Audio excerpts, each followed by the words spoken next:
I had a publisher who was very eager for me to write about the Civil War, and so I knew that at least I would enjoy getting to know and read the mail.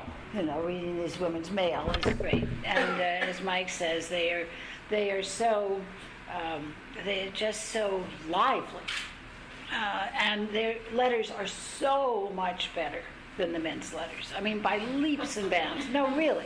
Because the men are self-conscious, and they are editing their letters, and they are thinking that they're going to be preserved for posterity and published and all that. So they are very careful and pompous.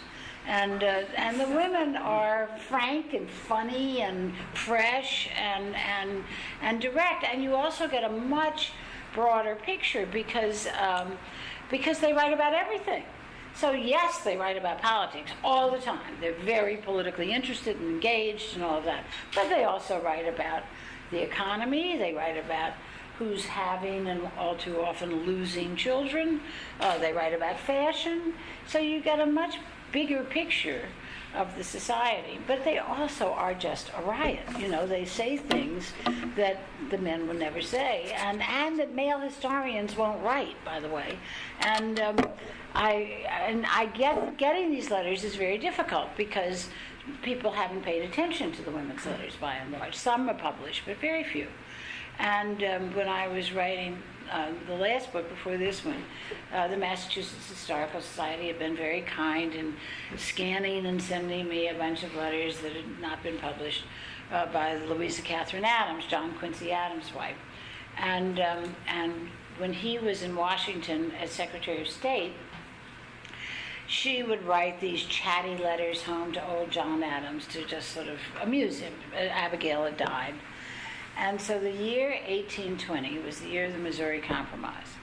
And Congress stayed in session much longer than usual to hammer out the compromise. And so at the end of the session, she goes to a meeting of the trustees of the Orphan Asylum, which Dolly Madison had founded after the British invasion. And so she goes to the meeting, and one of the fellow trustees says they're going to need a new building. And she says, why? And the woman said to her, and I'm quoting, "The session had been very long. The fathers of the nation had left 40 cases to be provided for by the public, and our institution was the most likely to be called upon to maintain this illicit progeny."